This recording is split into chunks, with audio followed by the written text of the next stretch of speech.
방송에서 제공하는 투자 정보는 투자 판단에 대한 조언입니다. 방송에서 제공하는 주식의 가치, 가격 상승 및 가격 하락에 대해서는 방송사에서 보장하지 않습니다. 이 시각 헤드라인 뉴스입니다. 아베 신조 일본 총리가 신종 코로나 바이러스 확산에 따른 긴급사태 선언을 밝힐 예정입니다. 긴급사태 발령 대상으로는 도쿄도, 사이타마현, 지바현, 가나카와현, 오사카부, 효고현, 후쿠오카현 등을 꼽을 전망입니다. 코로나19 와중에도 수출이 선방하며 2월 경상 흑자 규모가 커졌습니다. 3월 수출도 예상보다 양호한 흐름이라 흑자 기록은 이어질 것으로 예상됩니다. 삼성전자 1분기 실적 발표했습니다. 매출 55조 원, 영업이익 6조 4천억 원을 기록했다고 잠정 실적 가이던스를 발표했습니다. 한때 어닝 쇼크까지 거론됐던 점을 감안한다면 상당히 선방했다는 평가가 나옵니다. 금융감독원이 코로나 사태 이후 저점 매수를 꿈꾸며 새로 시장에 진입한 개인 투자자들에게 경고장을 날렸습니다. 지난 1월에만 해도 개인 순 매수액은 6조 3천억 원이었는데 3월엔 12조 7천억 원까지 불어난 상황입니다. 시청자 여러분 안녕하십니까. 오늘장 내일장 출발하도록 하겠습니다. 서정덕입니다. 일단 장 초반 분위기는 괜찮았습니다. 전일 미국 증시가 9거래일 만에 또다시 급등 최고의 또 하루를 보냈기 때문인데요. 뉴욕 3대 증시는 일제일 7%대로 급등을 했습니다. 이유는 코로나19 확산세가 좀 진정이 됐다라는 부분인 건데요. 일단 사망자가 이틀 연속 600명 이하로 내려왔다는 부분, 그리고 뉴욕주에서도 지금 사망자와 확진자가 좀 줄어드는 것이 보였다라는 부분들이 지금 시장에서 긍정적인 모습으로 발현이 되고 있습니다. 유럽도 정점을 지난 것 같다. 스페인이나 이탈리아, 독일 쪽 얘기가 나오다 보니까 미국 급등에 따른 강세를 오늘 보였습니다. 일단 야간 선물 급등하면서 출발을 한 부분이었는데 지금은 좀 숨고르기에 들어가 있는 상황입니다. 전일 급등에 따른 피로감이 있고요. 일단 마디지수 때 1800선과 600선을 오늘 돌파를 하면서 출발을 했는데 이 부분에서 지금 저항이 강하게 걸리고 있는 건 사실인 것 같습니다. 지금 1808, 지금 599, 코스닥은 계속해서 600선 위아래로 움직이고 있고요. 코스피도 1800 넘어갔다가 다시 매물대 나오면서 1700대로 내려왔다가 올라갔다 하는 모습입니다. 일단 코로나19 관련 테마성 종목들, 혈청 관련 오늘 종목들이 또 갑작스럽게 정오 이후부터 급등 흐름 가져가고 있는데 시장 상황 하나하나 점검해 보도록 하겠습니다. 코스피입니다.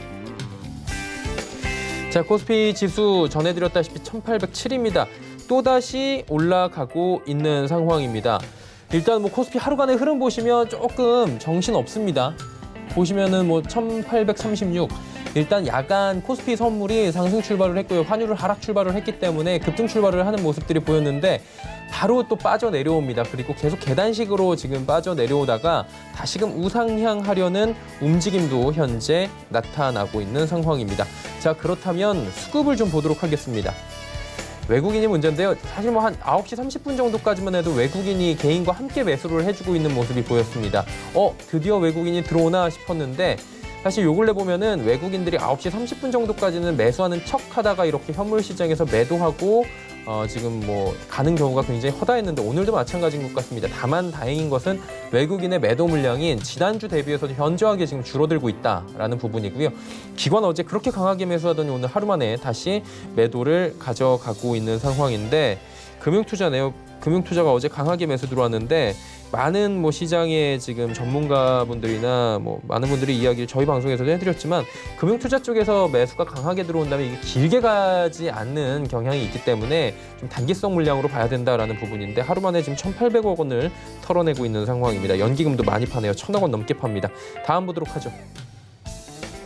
삼성전자 실적 발표했습니다. 오늘 장중에 5만 원까지 돌파를 했고요. 오랜만에 삼성전자 5만 원, 저점 4만 2천 원대부터 5만 원까지 올라오는 모습인데 일단은 숨고르기 좀 들어갑니다. 삼성전자 같은 경우에는 어제까지만 해도 6조 원 이하를 예상하는 증권사들도 꽤나 많이 나왔었습니다. 생각보다 양호한 실적, 어닝 쇼크보다도 훨씬 더 선방하는 모습들이 보여졌고요.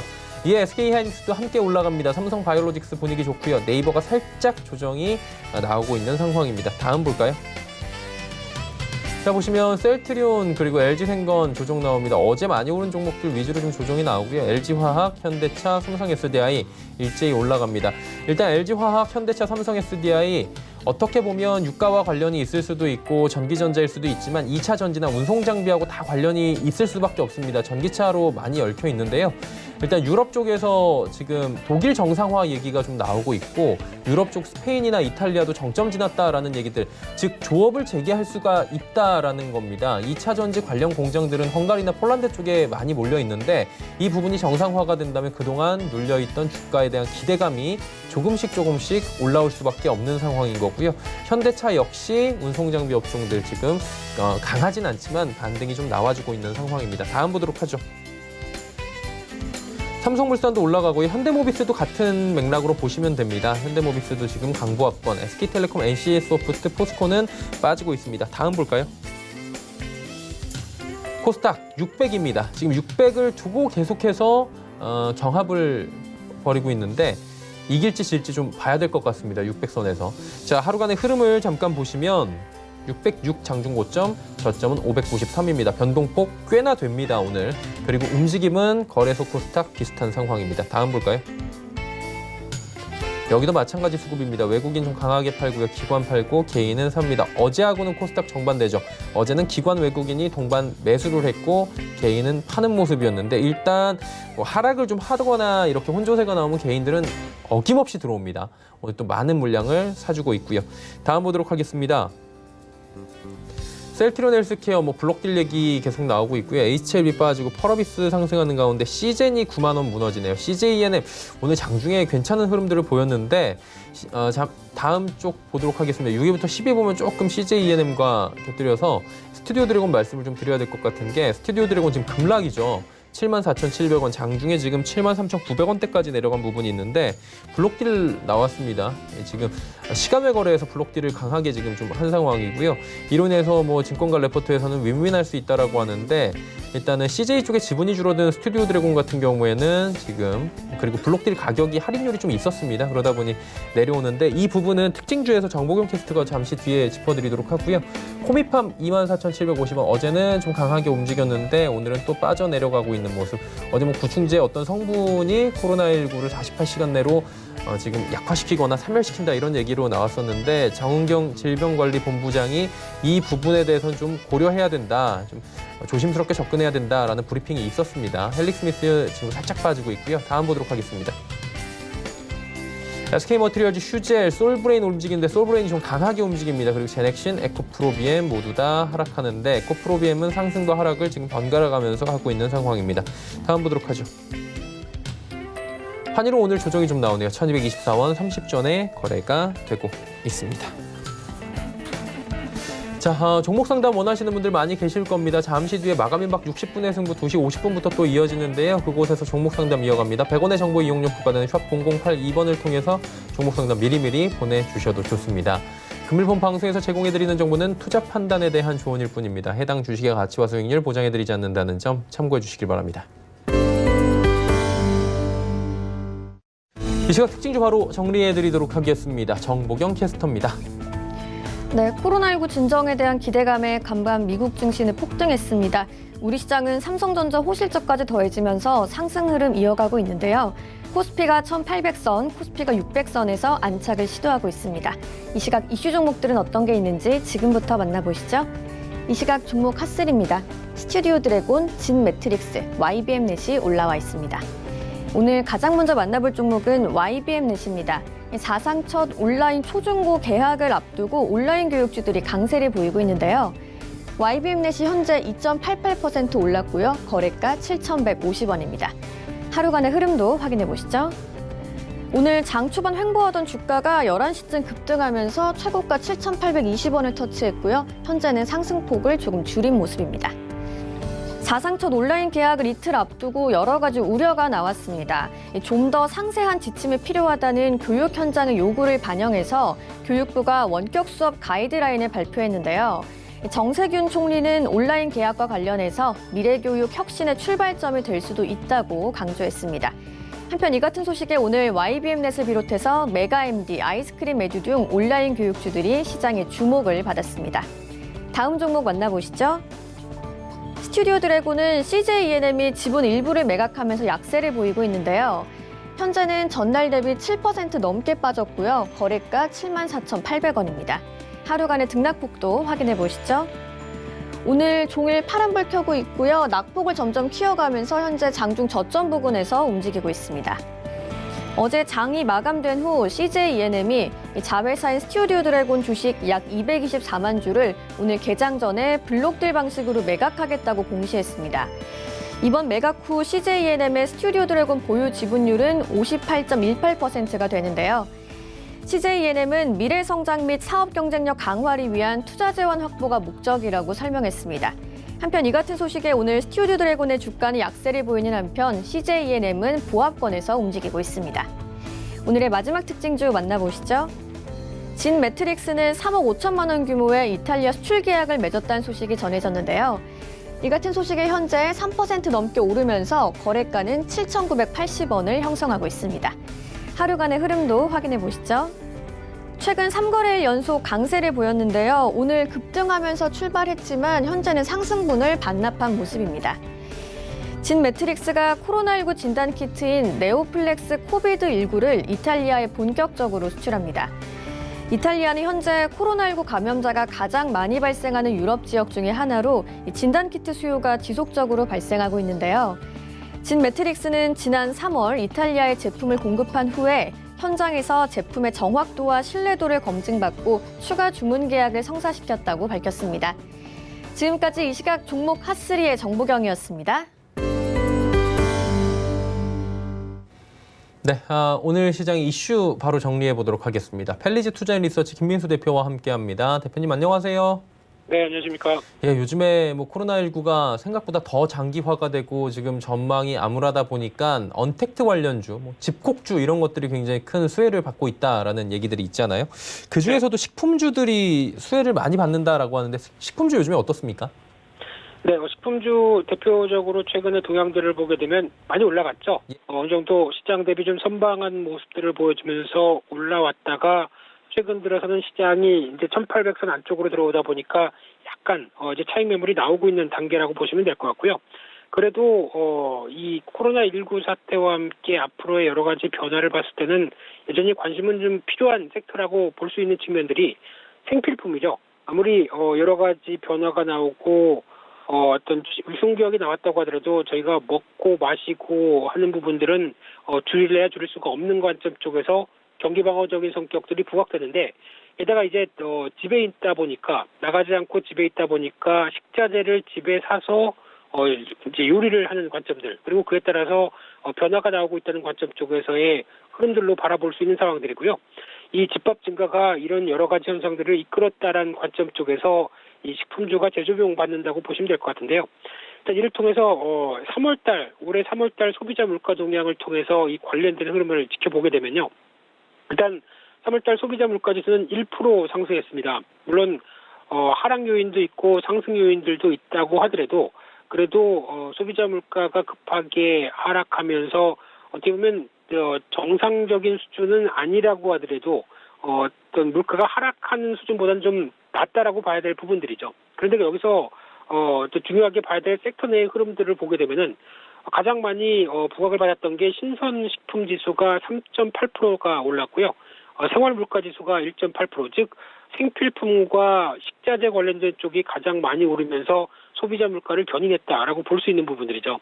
특히 신선물가 지수 같은 경우는 관련돼서 어떤 식당이 외식과 관련된 쪽이 줄다 보니까 식자재가 좀 줄지 않았을까. 게다가 또 계약도 연기가 됐죠. 그러다 보니까 급식이 이어지지 않는 관점 쪽에서 수요가 줄어들지 않았을까라고 하는 우려를 불식시키고 오히려 가정에서 식자재의 수요가 이를 충분히 소화할 수 있을 정도로 올랐다는 관점들이 물가지수상에서 나온다고 봐야 될 부분들이고요. 그러다 보니까 관련해서 농축수산물까지도 꾸준하게 3% 이상 올라왔다는 부분들이 눈에 띈다고 봐야 될 것 같은데, 반면에 서비스 쪽은 부진하죠.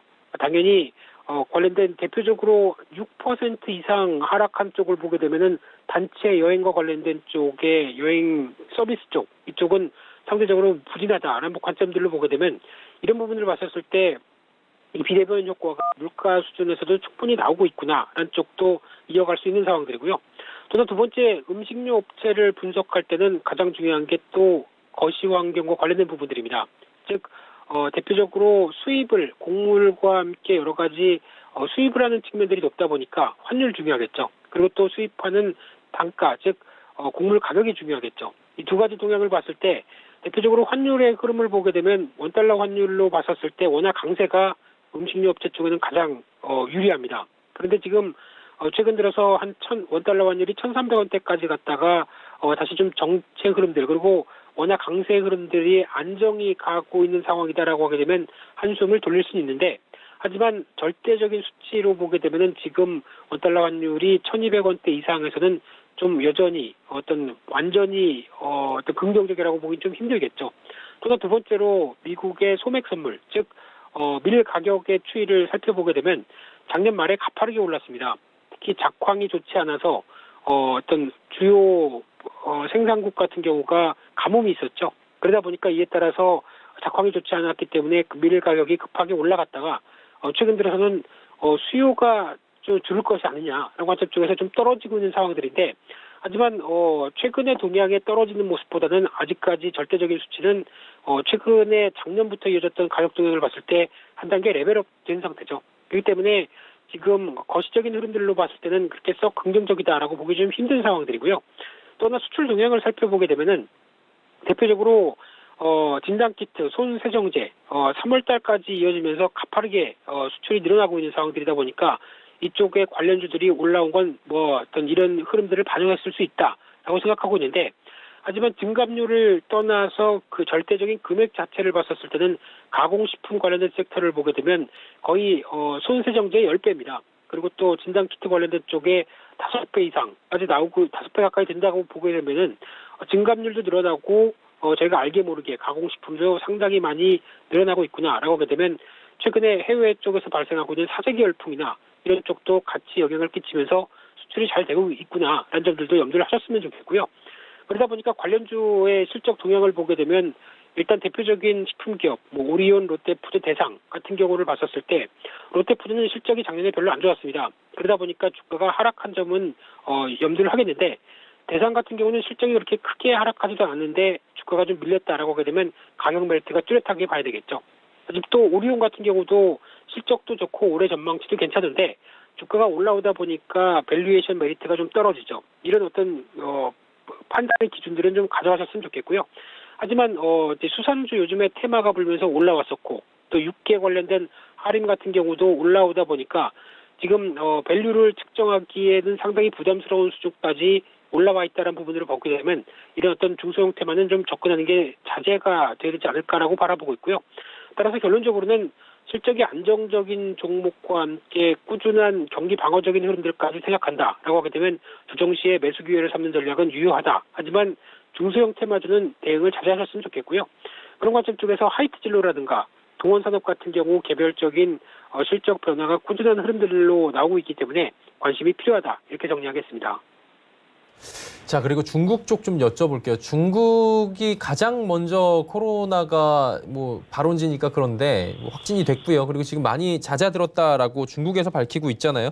그러다 보니까 PMI 지수가 거의 V자 모양으로 나왔는데 어때요? G2 제조업 경기 지표 상황 설명이 좀 있어야 될 것 같은데요. 네, 중국과 미국의 제조업 지표를 잠깐 또 말씀드린다고 하게 되면요. 이 중국 같은 경우 일단 가장 중요한 게 충격 이후에 빠른 V자 회복을 보여줬다라는 관점 쪽에서 주목을 하고 있는 상황들이고 나중에 미국이나 유럽 같은 경우도 확진자가 정체가 된다라고 하게 되면 이런 비슷한 반응이 나오지 않을까로 바라보고 있는 상황들인데요. 그런 관점 쪽에서 또 하나 눈여겨볼 수 있는 거는 이제 지역 봉쇄까지 이번 주에 우한시까지도 봉쇄가 해제가 된다라고 하게 되면 상대적으로 긍정적이지 않을까로 바라보고 있는데 하지만 아직까지 유럽과 미국이라고 하는 최대 수요처가 어느 정도 회복을 못한다라고 하게 되면 공급의 흐름들을 가지고 대응하기는 V자 이후에 빠른 또 턴이 나올 가능성에 대해서는 좀 회의적일 수 있지 않느냐라는 관점들이고요. 네, 죄송합니다.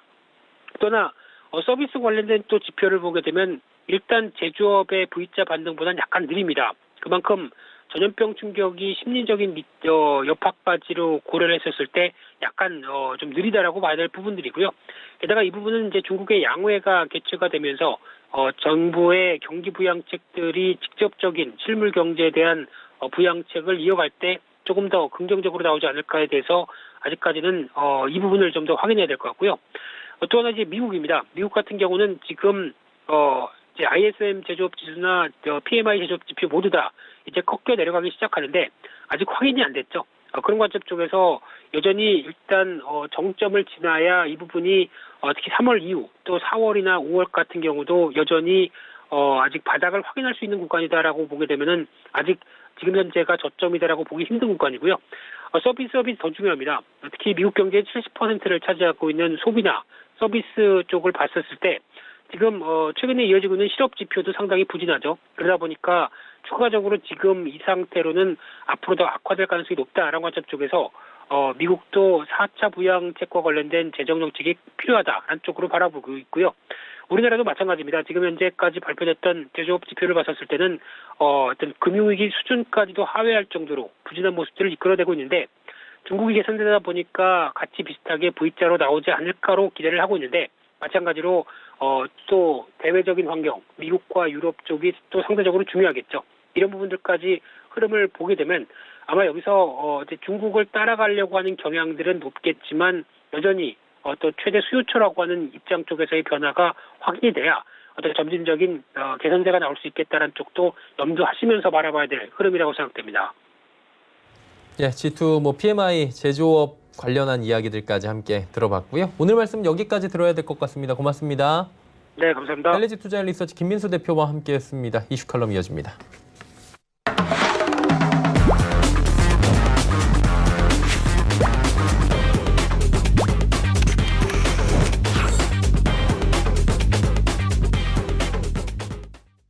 네, 이슈 칼럼 시간입니다. GFM 투자연구소 이진우 소장 함께합니다. 어서 오세요. 네, 안녕하세요. 예, 요즘에 소장님 만날 때 네. 미국 증시가 괜찮아요. 지난주도 괜찮았던 것 같고 네. 오늘은 9거래일 만에 최고 상승이 또 나왔거든요. 예. 그러니까 7% 상승, 매일 같은 얘기 반복인데 일어나가지고 어제 3% 오르는 건 봤어요. 그거 잤는데 일어나갖고 한 3, 4% 올랐겠지 봤더니 7%인 거예요. 깜짝 놀랐는데 네. 또 여러 가지 변곡점이 있기 때문에 올랐겠죠? 거의 조울증이죠. 그렇죠. 이게 정상적인 장은 아니에요. 정상적인 장은 예. 아니에요. 정상적인 장은 아니고 그리고 확실히 사람 손으로 뚜닥뚜닥 끓여서 주문 나가는 시장도 아닌 것 같고. 예. 그죠? 그렇죠. 그래서 오늘은 이렇게 한번 해봤습니다. 지표 상황이나 이런 거는 다들 점검하셨는 거 예. 중원 부원이 될 것 같고 또 이렇게 여러 매체에서 제가 지금 방송을 하고 있습니다만 꾸준히 이렇게 찾아와서 이렇게 봐주시는 분들도 많으시더라고요. 그렇죠. 자, 오늘 이제 화요일은 제가 발표할 수 있는 데가 서울경제밖에 없는데 이렇게 한번 보시죠. 예. 다우지수 한번 다시 한번 가져와 봤습니다. 예. 화면에 오늘은 한번 기술적으로 한번 봐주십시오. 이 기술적 분석이 무색했던 지난 10여 년입니다. 이게 기술적 분석이 안 통했던 제일 큰 이유는 돈의 힘이었어요. 차트상으로 빠져줄만 한 때, 경기 지표상으로 빠져줄만 할 때, 그때마다 통화정책, 그래서 옐런풋, 버냉키풋, 온통 그렇죠. 무슨 주식 투자자들한테 풋옵션 매수 효과를 갖다 누리는 예. 그런 얘기가 나왔죠. 자, 우선 이 장면에서는 자, 오른쪽 이 부분 마지막 끝 부분에 이게 어제 거의 8%대였죠. 7.73%니까 예. 일국의 지수가 G1 국가인데. 그래서 누차 말씀드립니다만 이 앞에 이거 캔들들이 안 보이죠. 예. 요즘 무슨 고용지표나 신규 실업수당 청구 건수나 무슨 난판 페이롤이나 예전 지표는 전부 점이죠. 예. 도토리 키재기고 그쵸. 갑자기 쭉쭉 빠지든지 실업수당 청구 건수가 쭉쭉 늘어나든지. 하늘로 올라가든지 그런 지표들을 보는데 이런 상황입니다. 여기서 거래도 엄청난 걸 한번 확인하시고요. 와. 우리뿐만 그런 게 아니고 그렇죠. 지금 엄청난 손바뀜이 일어나고 있죠. 예. 매수와 매도가 있는 거죠. 그렇죠. 매수와 매도가 있는 겁니다. 자, 여기서 그러면 이 무렵에 이렇게 했을 때 팔았던 가운데 이른바 공매도도 있겠네요. 그렇죠. 이쪽 시장은 예, 예. 여기는 급했겠죠. 이 장에서 후다닥 또 감아야 되겠죠. 그렇죠. 이런 등등이 있습니다. 자, 우선 여기서는 이 고점에서부터 한번 피보나치를 꺼봅니다. 고점에서도 피보나치를 꺼보면 지난주부터 우리가 주목했던 5일선과 21선 공방. 예. 이 우하향 아직도 누르고 있는 양상의 21선을 오일선이 올라설 수 있을까 했는데 올라섰어요. 그러네요. 자, 책에서는 뭐라고 하는가 하면은 이놈을 갖다가 이렇게 내리꽂고 있는 중기나 장기 이동평균선을 단기 이동평균선에 올라섰을 때 단숨에 가지는 못한다. 어떻게 또 한번 내려오다가 해서 얘가 또 어떻게 되겠어요? 이 조금 더 긴 기간의 네. 이동평균선이 우하향 하던 놈이 좀 평평해지면서 같이 돌아가주는 그런 시간이 필요하겠죠. 수렴을 한다는 거죠. 자, 그리고 지금 또 중요합니다. 오늘 RSI를 지우지 않고 이렇게 화면에 띄워온 것은 예. 49.66으로 집힙니다. 자, 이 얘기는 거의 RSI 측정 기준이 그거죠. 14일 동안에 14일 다 올라서면 RSI가 100이에요. 예. 그죠? 14일 중에서 7 같으면 이제 50. 예. 절반은 오르고 절반은 빠졌다 이렇게 50인데 이 RSI의 속성이 또 50에서 중요합니다. 50에서 막히든지 예. 내려오다가도 막히든지 올라가다가도 막히든지 하는 성향이 있고 그 다음에 막힐 듯 하다가 열리면은 예. 50 위로 치솟든지 50 아래로 꺼질 때는 상승 추세든 하락 추세든 또 시세가 굉장히 또 분출되는 경향이 있어요. 자, 그런 상황인데 이 장을 누가 만들었다? 아, 요새 이제 저 내공을 다시 보여주네요. 그동안에 영이 안 섰죠. 예. 별거 아니에요. 이거 뭐 독감 정도예요. 마스크 안 할 거예요. 마스크 막 안 해도 돼요. 이랬던 분입니다. 자, 그런데 우선 병 주고 약을 주네요. 그 병은 뭐였죠? 우리가 보도가 4월 1일이지만 이제 그쪽 미국 현지로는 3월 말일 날, 31일 날 네. 이런 분위기 하에서 이런 그래프 요새 많이 보여주죠. 예. 확진자 수가 뭐 이렇게 자 이렇게 했는데 10만 내지 24만 명 해가지고 최악의 경우 24만 명도 코로나 바이러스 때문에 죽을 수 있다라고 트럼프 대통령이 천연덕스럽게 옆에서 전문가들 얘기하는데 같이 있었던 거예요. 예. 그리고 매우 고통스러운 2주가 될 것이다. 그리고 사망자도 매우 늘 것이다. 자, 여기서 24만 명이 확진도 아니고 24만 명이 사망을 하려면은 도대체 얼마나 감염이 돼야 되는 겁니까? 어마어마하게 돼야 되죠, 뭐. 그죠? 사실 뭐 그 저런 숫자를 내놓았습니다. 매우 고통스러울 거야. 그리고 죽는 사람도 많을 거야. 여기서 어떻게 됐죠? 세상은 그리고 시장은 이빨 꽉 물었죠. 예. 세게 날라오겠구나. 선생님 시계 풀었구나. 자, 세게 날라오겠구나 싶어서 이제 잘못하면 옥수수 다 나가는 거예요. 그래서 이빨 꽉 물었는데 장이 올라가니까 우리 정덕영 크님 웃음소리도 맑아졌습니다. 자, 그러고 나서 어제는 뭐가 나왔죠? 뭐 기자회견 중에 이 표현도 썼고 트위터에도 올렸습니다. 예. 터널 끝에 빛이 보이기 보인다. 시작한다. 이제 겨우 일주일 지났어요. 그렇죠. 예, 일주일 지난 상황에서 이런 얘기를 합니다. 자, 그러면은 똑같은 다우지수를 이렇게도 봅니다. 피보나치를 제가 어디서 시작했죠? 아까는 고점에서 고점 시작했습니다. 대비했었죠. 예. 그랬더니만 21선 올라서고 38.2% 갔다가 올랐을 듯 말 듯 하는 거예요. 예. 여기서 먼저 생각할 수 있는 거는 38.2% 기술적 저항. 야, 여기서 멈추겠어? 그냥 이렇게 올라가도 지그재그는 올라가는 거 아니야? 소위 말하는 ABC? 예. 그러면 여기서 50%나 61.8%까지 가면서 어떻게 61선 내려오는 거 그쯤까지는 머리를 한번 부딪힐 수 있는 거 아니야? 그렇죠. 상식적인 기술적 전망입니다. 이번에는 이렇게 해봤어요. 지금 여기서 피보나치를 껐습니다. 고점이 아니고요. 저는 지금 이렇게 했을 때는 뭐냐 하면은 이번 파동 여기까지에서는 절반 왔어요.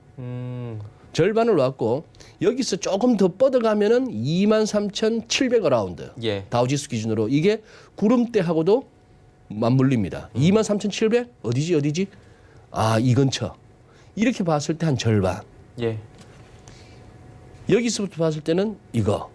지금 당신 뭔 얘기하는 거야? 저는 지금 이렇게 보는 거예요. 여기서 1, 2, 3, 4, 5가 남았을 수 있다는 얘기예요. 한 번의 파동이 더 네. 더 큰 그림. 월간 차트네요. 예. 금융위기 때입니다. 적어도 2007년 뭐 하반기부터 해서 2009년 3월 찍었으니까 1년 반 가까이는 걸렸죠. 예. 이 약세장이 1년 반 정도는 걸렸습니다. 닷컴 버블은 2001년부터 2003년까지 2년 남짓 걸렸죠. 네네. 이 코로나 2달이면 돼. 어그리? 동의되세요? 2달이면 돼. 2달로 바닥 확인했어. 아, 근데 낙폭은 엄청나네요. 낙폭은 엄청납니다. 예. 낙폭은 엄청난데 이때 완전히 빠졌던 낙폭 대비 훨씬 적죠. 그러네요. 그죠? 예. 워낙에 퍼센테이지로 따지면은 네. 그다음에 이 선도 잘못하면 깨고 내려왔다가 지금 이걸 올라온 갖다 거죠. 올라갈까 말까 하는 네. 겁니다. 저는 지금 이렇게 보는 거예요. 지금 파동은 굉장히 자의적입니다. 나중에 가서 얼마든지 또 얘기가 달라질 수 있어요. 심지어 이렇게도 볼 수 있는 겁니다. 여기서부터 조정 파동이 시작했다. 그리고 그 머리 아픈 엘리어트 파동 이론에서 머리 아픈 그 조정 국면. 예. 심지어 A, B, C 해갖고 B 파동이 오파 꼭대기 위로 올라가는 불규칙 조정이 일어났을 수도 있어요. 왜? 그 통화정책, 연준, 중앙은행들이 너무나 노이즈로 작용했던 거죠. 밀릴만 할 때마다 어떻게? 돈 풀었죠. 돈 풀었죠. 금리 인하했죠. 거기다가 또 기업들은 남는 돈으로 투자 안 하고 자사주 매입했죠. 예. 뭐 이런 것들이 있었기 때문에 그걸 떠나서 여기서 이걸로 쌍바닥으로 끝나느냐의 문제입니다. 예. 그래서 이것이 이제 이렇게 보는 거죠. 만약에 이게 A 파동이었고 지금 커서를 잘 따라와 주신다면 예.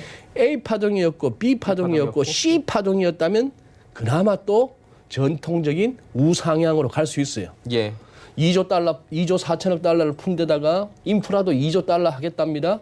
루즈벨트 때처럼 대공황 헤쳐나갈 듯이 예. 미국도 뭐 한 100년 넘었던 그 시설들 한번 전반적인 인프라 그렇죠. 다시 한다. 개선할 이거죠. 필요도 예. 있는 거죠.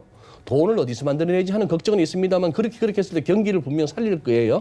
그러면 또 우상향을 바라볼 수도 있다라고 하는 건데 아니면은 A, B, C라고 했을 때 C 파동은 어쨌거나 5개의 파동이 필요한데 여기서 지금 5개가 다 나왔느냐가 궁금한 거예요. 5개가 다 나왔는가가.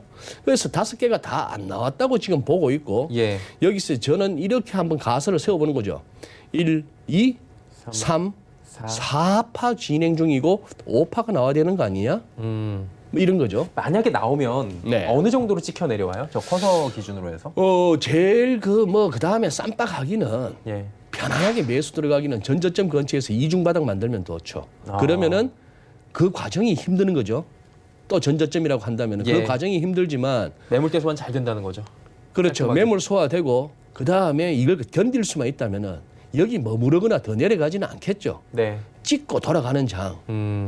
그런 그런 것들이 이제 반응 좋은 거고 아니면 또 뭐 오파가 짧을 수도 있습니다. 의외로. 뭐 그런 식으로 지금 이제 제가 오파라는 것은 제가 보기에 그럴 수도 있다 하는 얘기예요. 자 이런 식이기 때문에 지금 그거 합니다. 자 그다음에 여기서 이 막대기도 한번 보시죠. 이 거래량. 그렇다면은 저는 여기서 이 거래량이 나오려면은 절반은 팔았고 절반은 샀을 겁니다. 그렇죠. 그러면 여기서 쌍바닥이 아닌 외바닥 한 번으로 바닥 확인하고 돌아서는 것이 성공한다면은 이 과정에서 매수 세력의 완성이에요. 그렇죠. 그 얘기는 우리 서울에서는 동학 개미. 개미들의 완성이 되겠죠. 아 이겼으면 좋겠어요. 근데 솔직히. 이겼으면 좋겠습니다. 예. 이겼으면 좋겠는데 그런 상황이고 그렇게 된다면은 완전히 매수 세력의 승리가 될 것이고 만약에 그렇죠. 그것이 아니고 지금 이렇게 전개되는 것이 향후 3, 4월 지표는 더 나빠질 것 같고 실업률은 더 높아질 것 같고 기업들은 더 실적은 빤하고 심지어 JP모간이 금융위기 때도 그러지 않았는데 슬쩍 제이미 다이먼 CEO가 뭔 얘기를 하냐면 이번에 잘못하면 배당 못 나갈 수도 있다. 아직 결정은 아니에요. 그렇죠. 그런 얘기까지 나오는 상황에서 그렇다면 여기서 꼭 완성이라고는 할 수 없다. 레벨 따라 매수 세력이 유리해서 버틸 수도 있는 거고 너무 낮은 데서 매도했던 버티는 세력들은 것까지 이미 가는 지금 손절 나왔을 거고 예. 이것이 한번 정리가 된다면은 이 안에서 그다음에 조금 일간 차트 상에서 이 부분은 쿵쿵쿵쿵 마지막 쿵이 한 번은 있을 수도 있다 하는 생각에서 그러나 이렇게 꺼도 야 23,700원 라운드는 갈 수 있겠네? 라는 생각은 해볼 수 있는 겁니다. 그렇죠. 그죠?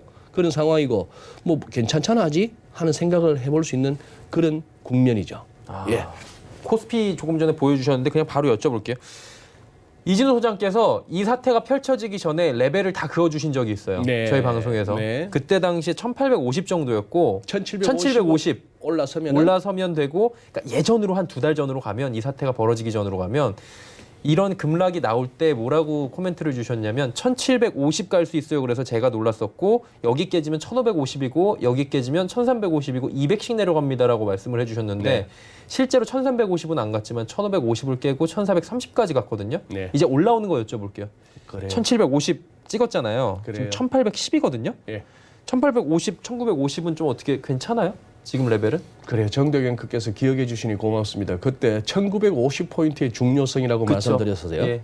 1950포인트의 중요성을 차트를 갖고 와서 말씀드렸고, 그것은 우리 박스피 기준선이었어요. 기억나시죠? 예, 그 1950이 무너지면 이제 200 단위로 빠집니다 했어. 맞아요. 1750이 그다음 걸릴 것이고 1750이 못 지키면 바로 1550입니다라고 했는데 이게 1439에서 멈췄어요. 그렇죠. 1550도 무너졌을 때 깜짝 놀랐습니다. 이제 그것도 실종의 시장에 그거 뭐죠? 올라갈 때는 오버슈팅, 밑으로 갈 때는 언더슈팅이라고 얘기했을 때 그렇죠. 일종의 공포에 휩싸여서 투매가 나온 나온 예. 그런 상황이었죠. 자, 그다음에 이제 반등 과정에서는 몇 번 짚어드리기를 이제 1750 올랐으면 이번에는 100 단위로 가능합니다. 그렇죠. 1850 트라이, 1850도 열리면 1950. 자, 이런 상황에서 지금 1950 조금 못 미쳐서 오늘 멈췄죠. 예. 어제 다우가 1600포인트 올랐는데, 물론 우리는 어제 미리 땡겨서 한 4% 올랐죠. 가까이 올랐으니까. 네. 예.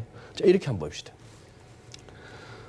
별짓 다 하고 있는 겁니다. 저 같은 차티스트는. 그렇게 봐주셔야 돼요. 예. 별짓 다 하는 거예요. 이번에는 왜 그러면은 1850을 못 찍고 1830대에서 계속 40 밀리냐? 근처에서 멈췄을까? 예. 거기에 뭐가 있지? 있네요. 기술적인 뭐가 있네요. 예. 여기서부터 여기 빠진 것의 61.8%인 거예요. 이걸 열어야 1850도 열렸다고 할 수 있고 1950 트라이가 가능한 장인 겁니다. 지금 이거는 아까 다우지수에서 첫 번째 차트가 아닌 두 번째 차트 파동에 입각한 거하고 비슷하게 가는 거죠. 예. 저도 이렇게 볼 수 있는 거예요. 코로나 때문에 밀린 거라면 이때부터입니다. 뭐 여기도 생각은 해볼 수 있으나 쿵 1, 2, 3, 4 교과서대로 가요. 2파가 아주 심플했어요. 예. 4파는 제법 길고 복잡하고 헷갈립니다. 바닥 찍었나 싶기도 하고 이러다 한 번 더 남았나 싶기도 하고. 그죠? 과매수 국면은 아니에요. 과매수 국면은 아닌데 스타캐스를 보니까 한 번 꺾였다가 여기서 길게는 못 갈 것 같아요. 예. 뭐 이런 상황입니다. 이런 상황에서 자, 그래서 지금 현재 상황이 이렇게 됩니다. 그렇다면은 다우가 더 아까 보셨던 중에 조금 아니야. 더 올라가주는 그런 흐름. 그 다음에 아직까지 외국인들한테 기대할 수는 없는 것 같아요. 예. 돈 많은 우리 개인들이 계속 사줘야 되는 겁니다. 지금 14조, 17조 어느 정도 샀죠? 지금요? 뭐 고객 예탁금 47조 기사는 봤습니다. 예. 네. 뭐 매일매일 달라져가지고 예, 뭐 엄청나게 사요. 그런, 아무튼 네, 뭐. 그런 예. 상황이니까 지금 제가 오늘 보여드렸던 것은 우리 시청자 여러분께서 투자 여러분께서 그렇게 보시면 될 것 같아요. 여기서 왜 멈췄을까가 기술적으로는 이해가 된다는 얘기입니다. 그래서 그 기술적인 레벨들이 돌파가 된다면은 조금 더 위를 기다려 볼 수 있는 거고 그런 상황이죠. 예. 네.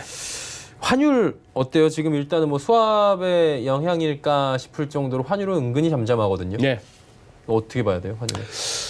그것도 염두에 두셔야 됩니다. 예. 지금 연기금 장이고 물론 개인들의 몫이 크죠. 예. 연기금도 지금 동원되고 있고 증시에서는 외환시장에서도 당국의 스무딩이 여느 때보다 굉장히 강도가 셉니다. 우선 국제 외환시장에서는 달러 인덱스 보시죠. 예. 달러 인덱스를 보시면은 2002년 달러 약세 시작하기 전에 고점, 예. 이후에 고점. 이걸 갖다가 물고 올랐을까 말까 지금 고민 중인 달러예요. 예. 잘 안 밀려요. 이 100이라는 레벨을 갖다 참 오랜만에 회복했는데 그 다음에 선진국 통화도 그렇고 이 와중에 지금 CFTC의 자료에 의하면은 투기적인 환투기 세력들은 어떻게 하나 하면 유로 매수를 한다든지 해서 예.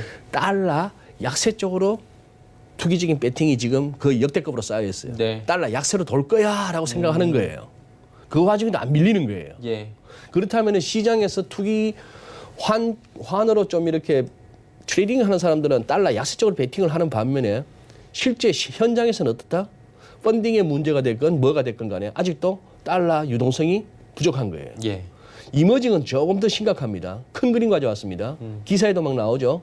아프리카에서 이머징 하면 제일 잘 나가는 남아공 렌트화, 랜드 또는 란트 뭐 이렇게 하는데 지금 이게 2000년 그다음에 금융위기 때 이때보다도 더 올라가고 있습니다. 역사적 고점을 경신하는 중이고 최근 2달 동안 올라가는 거 보세요.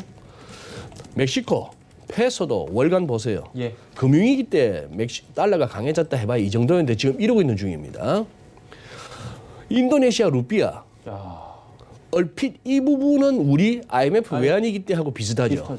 비슷한 흐름인데 우리는 그때 이후에 다시 이따 확인하겠습니다만 우리는 지금 이러고 있는데 얘들은 이러고 있다가 지금 이러고 있어요. 예. 거의 외환위기 수준이죠. 우리는 자 일단 일간 차트 상황은 이렇습니다. 예. 1296원 찍을 때는 정권사들이 막 앞뒤 안 가리고 막 살 때였죠. 그렇죠. 그다음에 통화수합 체결됐다는 얘기 나오면서 진정됐죠. 네. 그다음 여기서 지금 당국이 어느 정도 누르고 있습니다. 개입을 하는 거죠. 개입을 하고 있는 예. 중이에요. 그런데 아까 인도네시아 루피아하고 이 부분은 비슷했습니다만 97년에는 우리 환율은 분명 다르죠. 예. 아직도 이머징 통화의 반열에 들어있습니다만 체질은 많이 달라졌어요. 그러나 이 선이 여전히 마음에 걸립니다. 이 선을 올라섰어요.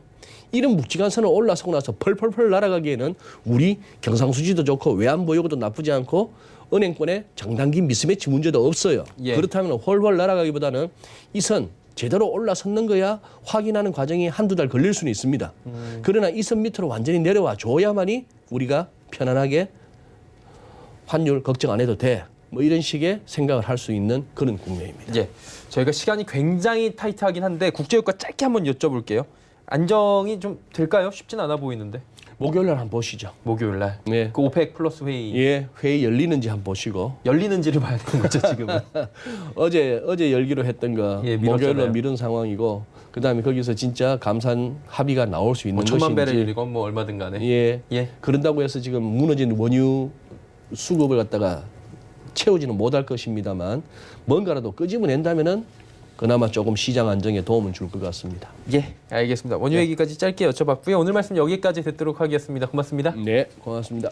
GFM 투자연구소 이진우 소장과 함께했고요. 종목 이야기 바로 출발합니다.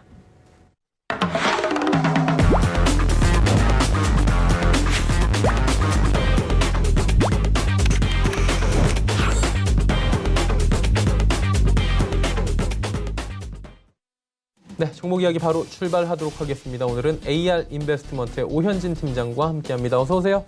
네, 안녕하세요. 예, 시장이 그래도 지금 우상향을 좀 해주고 있는 상황인데 어떤 종목이 괜찮은지 한번 종목 이야기 나눠보도록 하죠. 네, 일단 앞으로는 이제 종목별 차별화가 조금 더 심하게 나타날 가능성이 높기 때문에 실적에 좀 포커스를 맞추는 게 좋을 것 같습니다. 첫 번째로 말씀드릴 종목은 이제 편의점 업체인 그 BGF 리테일입니다. 유통주는 코로나19에 대한 영향을 가장 직접적으로 맞은 섹터 중에 하나라고 볼 수 있습니다. 그동안 대부분의 유통주가 지수 대비 큰 폭의 하락세를 보였죠. 다만 현재 구간에서는 이제 코로나19로 인한 실적 부진 우려감을 상당히 선반영한 것으로 판단을 합니다. 특히 편의점 같은 경우에는 그 대형 유통사 대비해서는 실적의 안정성이 좀 높다 이렇게 볼 수 있을 것 같아서 실적도나 폭도 대형 유통업체 대비해서는 좀 선방할 수 있는 부분이 있다 이렇게 판단하고 있고요. 이 타 편의점 업체 대비해서 BGF 리테일이 가지는 강점은 배달 서비스입니다. 작년 말부터 본격적으로 배달 서비스를 확장해서 현재 배달 가능한 점포가 약 3,100개고요. 이것을 연말까지 5,000개로 늘릴 계획을 가지고 있습니다. 이 코로나19로 배달 음식에 대한 수요가 급증하는 상황에서 그 편의점형 배달도 매우 빠른 속도로 증가하고 있고요. 이 배달 서비스 확장을 통한 오프라인 매출 부진을 상당 부분 만회할 수 있을 것으로 보입니다. 또 최근 편의점은 이제 일부 점포를 중심으로 해서 고급화가 진행이 되고 있습니다. 카페 같은 분위기를 내는 편의점에서는 에스프레소 기기를 비롯한 고급 커피 머신을 통한 커피나 이런 것들도 제공을 하고 있고요. 편의점 출점 포화로 인한 성장 한계를 인당 판매 단가를 늘리는 것으로 좀 대응을 하고 있다. 이렇게 보시면 되겠습니다. 그래서 앞으로 편의점 고급화에 따른 외형 성장 기대감은 충분히 가질 수 있다라고 보고 있고 특히 이제 최근에는 그 은행보다 편의점에서 현금 서비스를 이용하는 수요도 많다라고 보고 있습니다. 은행에서는 CD, ATM기를 줄이는 추세지만 이제 편의점은 지속적으로 늘리는 추세라는 거죠. 현금 입출금을 이용하는 고객의 편의점 내 부가상품 매출도 기대할 수 있다라고 보고 있습니다. 현재 기술적으로 이제 20일 이평선을 돌파한 상황에서 60일 이평선을 앞두고 있습니다. 60일 이평선 저항에서 일단 고점 부담감이 조금 이제 반영되고 있는 그런 모습들 나타나고 있는데요. 이 부분을 이제 한 번에 좀 뚫어낼 수 있을지가 관건이라고 보셔야 될 것 같습니다. 60일 이평선 돌파에 성공하게 됐을 경우에는 추가적으로 강한 상승 탄력이 붙을 수 있으니까 그 부분 좀 참고해 보시면 좋을 것 같습니다. 목표가는 한 17만 원 선 잡아보도록 하고요. 손절선은 14만 원까지 설정해 보도록 하겠습니다. 두 번째는 이제 아프리카 TV입니다. 한국의 1인 미디어 플랫폼이죠. 유튜브에 대한 위협이 상당히 컸지만 최근에 유튜브와 아프리카 TV는 동반 성장하는 구조입니다. 신규 진입하는 BJ도 그 유튜브와 아프리카 TV를 병행하는 방식으로 컨텐츠를 진행하고 있다고 보시면 될 것 같고, 최근에 코로나19로 이제 실내 활동 시간이 길어지면서 그 아프리카 TV에 대한 그 모바일 트래픽도 함께 증가하는 모습들 나타나고 있습니다. 양방향 소통 부분에서 뭐 유튜브나 뭐 네이버 TV에 비해서는 충분히 강점을 갖는다, 이렇게 볼 수 있을 것 같고요. 최근에 3년간 그 동영상 플랫폼 시장 점유율도 꾸준히 우상향 보여주고 있습니다. 컨텐츠 다변화를 통한 외형 성장 기대감은 충분히 가져갈 수 있다라고 보고 있고, 과거 아프리카 TV는 이제 주로 게임 그리고 음악 방송 위주로 구성돼서 그 시청 연령이 20대에 대부분 한정이 돼 있었거든요. 근데 최근에는 경제라든지 정치라든지 뭐 스포츠, 교육 이런 다양한 카테고리의 컨텐츠 BJ가 늘어나면서 그 시청 연령도 굉장히 다양해진 상황이라고 볼 수 있습니다. 특히 30대 이상의 시청층은 20대에 비해서 경제적인 여유를 바탕으로 그 유료 아이템 결제율도 높습니다. 아프리카 TV의 수익에 당연히 긍정적이다라고 볼 수 있겠고요. 최근에는 코로나19로 인해서 교양이라든지 학습 카테고리 평균 동시 접속자가 급증했습니다. 대학교라든지 뭐 학원, 교육기관에서 수업을 제대로 진행하지 못하면서 아프리카 TV를 통한 강의가 증가하고 있는 부분도 긍정적이다라고 평가할 수 있을 것 같습니다. 추세적으로는 이제 저점을 뚫고 좀 올라오고 있는 그런 모습들 나타나고 있어서요. 추세를 타고 가고 있는 추가 상승 기대해 보도록 하겠습니다. 목표가는 68,000원, 손절가 56,000원 정도 잡도록 하겠습니다. 마지막 종목은 이제 캠시스입니다. 카메라 모듈과 부품 관련된 종목이죠. 갤럭시 울트라 같은 경우 1억 화소 이상의 카메라가 장착되면서 많이 주목을 받았습니다. 그동안 이제 악재가 됐었던 것은 스마트폰 판매 둔화죠. 코로나19에 대한 영향 때문에 스마트폰 판매가 당연히 둔화가 됩니다. 그런데 오늘 삼성전자가 1분기 잠정 실적을 발표했습니다. 예상치를 상회하는 양호한 성과를 낸 것으로 지금 평가가 되고 있는 상황이에요. 지금 시점에서는 충분히 저가 매수가 들어올 수 있는 여건들이 형성된다, 이렇게 볼 수 있을 것 같아요. 지금 캠시스 같은 경우에는 이제 카메라 모듈뿐만이 아니라 그 전기차라든지 생체인식 사업도 같이 영위를 하고 있습니다. 전기차 관련주도 요즘에 보시면 투자 심리가 좀 살아나고 있고, 생체 인식 같은 경우 그 초음파 지문 인식 사업도 진행 중인데, 오늘 이제 캠시스가 엮인 모멘텀 중에 이게 있었어요. 마스크를 쓰면은 안면 인식이 안 되니까 결국 그에 대한 대체를 기존의 지문 인식이 할 수밖에 없다. 그러면서 지문 인식 관련된 종목군들이 오늘 일단 급등했습니다. 캠시스도 그런 측면에서 같이 올라간 상황이 좀 발생했다라고 보시면 될 것 같아요. 어떻게 보면 코로나19 관련주로도 엮여서 가는 모습이라고 생각이 됩니다. 현재 종가 부근에서 매수하시게 된다면요, 목표가는 3,300원, 손절가는 2,500원 설정해 보도록 하겠습니다. 예, 지난 시간에 펄어비스 추천해 주신 바가 있고요. 결과 궁금합니다. 그리고 이번 주에는 어떤 종목 볼까요? 네, 펄어비스는 일단 목표가 19만 원을 돌파를 해서 지금 20만 원대까지 거의 안착해 있는 상황입니다. 게임주는 코로나19 관련된 언택트 수혜주로 현재 부각이 되고 있는 상황이기 때문에 앞으로도 전망은 좋다, 이렇게 판단합니다. 다만 펄어비스는 거의 지난주부터 조정 없이 계속해서 양복을 그리고 있는 상황이기 때문에 한 번 정도 쉬어갈 가능성이 있다라고 보고 있습니다. 외국인 수급은 좋지만 눌림 이후에 재반등이 기대되니까 일단은 좀 매도 이후에 좀 종목을 교체하시는 관점으로 보시는 게 낫겠다, 이렇게 판단하고 있고요. 오늘 말씀드릴 단기 종목은 아프리카 TV입니다. 오늘 세 종목 중에서는 가장 이제 추세가 안정적이라고 볼 수 있을 것 같아요. 동영상 플랫폼 업체의 광고 수익 증가 기대감 계속해서 부각되고 있고, 지금 보시면은 글로벌 동영상 서비스 업체 중에 넷플릭스의 폭발적인 그 트래픽이 증가하고 있습니다. 국내 아프리카 TV에도 트래픽 증가세가 코로나19 상황이 지속되는 한 확대될 수 있다라는 측면에서 장기적으로 보셔도 좋을 것 같습니다. 가격 전략 앞서 말씀드린 대로 목표가 68,000원, 손절가 56,000원만 기억하시면 될 것 같습니다. 네, 오늘 말씀은 여기까지 듣도록 하겠습니다. 고맙습니다. 네, 감사합니다. AR 인베스트먼트 오현진 팀장과 이야기 나눠봤고요. 내일의 종목 330 이어집니다.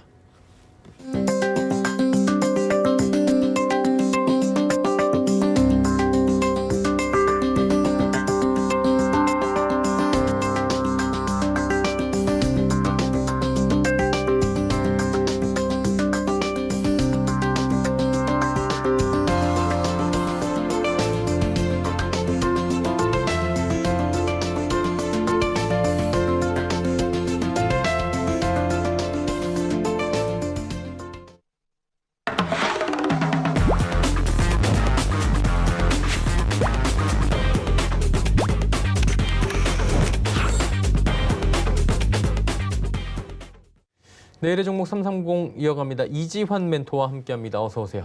안녕하세요. 네, 주제부터 살펴보도록 하죠. 자, 오늘의 주제는 삼성전자 1분기 잠정 실적 발표라고 보내주셨습니다. 자, 자세한 얘기 들어보도록 할까요? 네, 삼성전자가 1분기 잠정 실적을 발표를 했습니다. 사실 이제 이전부터 반도체가 생각보다 좀 좋았다는 점에서 컨센서스보다는 실적이 좀 좋을 것이다라고 했는데 어느 정도 거기에 부합하는 결과를 좀 내놓았습니다. 매출액이 약 55조 원 정도 달성을 했고 영업이익은 약 6조 4천억 정도 발표를 했습니다. 물론 이제 매출액은 8.15%, 영업이익은 10.6% 정도 전년 동기 대비라면 감소를 좀 하였지만 우리가 예상했던 바보다는 좀 상회하면서 전체적으로 실적 컨센서스를 좀 상회했습니다. 사실 이번 1분기 초반까지만 하더라도 삼성전자 실적이 코로나19 영향을 집중적으로 받을 때 2월 달 초반까지만 해도 상당히 안 좋을 수 있다는 부분이 좀 대두가 되었는데 이후에 실제적으로 반도체 부분이 서버용 메모리와 비서버용 메모리도 어떻게 보면 중국 업체들의 사재기에 좀 앞당겨지면서 전체적으로 실제 좀 괜찮았다. 출하량이 좋았다라는 점에서 컨센서스보다는 원래 이제 삼성전자 1분기 실제 영업이익이 한 6조 한 2천억대 정도 예상했는데 6조 4천억 정도 나오면서 이 부분을 좀 상회했다라고 보시면 되겠습니다. 문제는 이제 이후에 이제 2분기를 놓고 지금 오늘 하루 종일 언론사별로 혹은 증권사별로 갑론을박이 상당히 좀 깊어지고 있습니다. 1분기는 선방을 했는데 2분기는 좀 어려울 수 있다. 섹터별로 좀 봤을 때도 반도체와 5G가 2분기를 견인할 수 있다라는 레포트와 함께 2분기부터 본격적으로 나빠질 수 있다라는 의견이 서로 상충되면서 전체적으로 지금 삼성전자 2분기 실적을 놓고는 상당히 레포트들이 좀 대립되는 양상을 많이 보이고 있습니다. 특히 이제 반도체와 관련된 부분에서 1분기의 선방이 일시적인 부분이었다라고 대두가 좀 되는 점이 있고 이 부분 때문에 2분기부터 본격적으로 나빠질 것이다. 이 부분과 함께 2분기에 5G가 상당히 선방할 수 있다는 부분과 함께 또 다른 레포트에서는 유럽 등 일부 국가에서 5G 시설 확충이 좀 멈춰서면서 5G 관련된 모멘텀이 좀 딜레이될 수 있다는 등 사실 이제 삼성전자 이 섹터별 내에 지금 의견은 상당히 상충되는 모습을 보여주고 있습니다. 이런 부분을 볼 때 우리 개인 투자가분들이 판단하기는 상당히 어려운데요. 이럴 때는 이제 시장의 반응을 보는 것이 가장 빠른 편이다라고 말씀을 좀 드리겠고요. 전체적으로 보시면은 반도체 선방에 대비해서 스마트폰이나 가전이 좀 부진했지만 우호적인 환율이 좀 지속되고 있기 때문에 선방될 확률이 좀 높다. 이렇게 좀 보는 의견이 좀 많고 반면에 이제 외국인들의 긍정적인 평가와 2분기 실적 악화 대두가 좀 대비되는 모습을 보이는데 사실 오늘 삼성전자의 흐름을 좀 보시면은 1% 이상 상승을 했고 상당히 오래간만에 외국인들의 매수세가 좀 들어오고 있습니다. 전체적인 물량은 크지 않지만 그동안 삼성전자에 대한 매도 물량이 상당히 눌려 있었다면 소폭이나마 매수 물량이 순매수로 보인다면 매도 물량을 이제 앞다는 상당한 부분의 매수가 어느 정도 좀 이루어지고 있다라는 부분이 지난주부터 매도세가 감소하면서부터 우리가 좀 체감하면서 느끼는 부분인데 이번 주에 들어와서는 이렇게 플러스 나는 수급도 조금씩 보여주고 있습니다. 그러면서 이제 삼성전자 점차적으로 수급이 좀 바뀌고 있는데 보통 이제 이런 갑론을박이 벌어졌을 때가 작년으로 보면 한 9월달, 10월달 정도 되는데요. 그때도 삼성전자 반도체가 4분기에 최악으로 간다라는 부분이 굉장히 대두가 됐는데 결론적으로는 12월달 4분기에 들어갔을 때는 삼성전자 주가가 60만 원을 넘어가는 상당히 고점을 찍었던 모습을 보여주고 있습니다. 이제 그런 부분도 좀 참고하시면은 삼성전자는 여기서 이제 등락을 몇 번 거듭할 수 있고 아래 위 변동성이 좀 확대되겠지만 수급이 조금씩 바뀌어 나가는 이런 모습에 우리가 좀 긍정적인 부분을 기대할 수 있다 이렇게 말씀을 드리겠습니다. 네. 관련 섹터 이야기 마지막으로 좀 듣고 싶은데 어떤 이야기 해주실까요? 네, 결국에는 이제 갑론을박의 가장 중심에 서 있는 섹터가 이 반도체와 5G입니다. 이제 2분기부터 본격 수요가 좀 둔화될 수 있다는 부분과 함께 5G는 일본, 미국, 우리나라 같은 이런 국가들, 중국 같은 국가들에서의 기대감과 함께 반면에 이제 유럽이나 기타 다른 국가들의 인도 같은 원래 이제 2분기에 좀 예정되어 있던 국가들의 좀 딜레이 되는 모습이 서로 상충되면서 실제를 놓고 좀 갑론을박이 벌어지는데요. 결국에는 삼성전자가 이 반도체와 5G를 기반으로 해서 실적이 바닥을 좀 확인할 것이라는데 조금 더 무게감이 둘 수 있고 전체적으로 딜레이된 부분은 결국 2분기에서 3분기 딜레이 되더라도 진행될 부분이 있기 때문에 너무 이제 실적을 비관적으로 볼 필요 없다. 우리가 반도체나 5G 관련된 섹터들은 좀 유심히 볼 필요가 있다라고 말씀을 드리겠습니다. 네. 오늘 말씀 여기까지 듣도록 하겠습니다. 고맙습니다. 이지환 멘토와 이야기 나눠봤습니다. 금일 본 방송에서 제공해드린 정보는 투자 판단에 대한 조언이었습니다. 해당 주식의 가치와 수익률 보장해드리지 않는다는 점 참고해 주시길 바랍니다. 저희가 준비한 소식은 여기까지입니다. 잠시 뒤에는 마감 임박 60분의 승부 바로 이어집니다. 채널 고정해 주시기 바랍니다. 고맙습니다.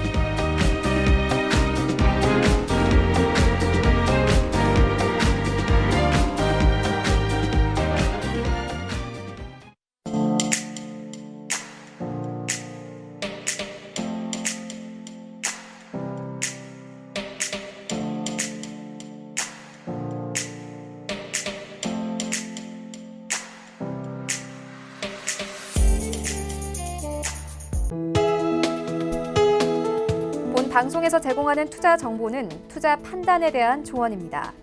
방송에서 제공하는 주식의 가치, 가격 상승 및 가격 하락에 대해서는 방송사에서 보장하지 않습니다.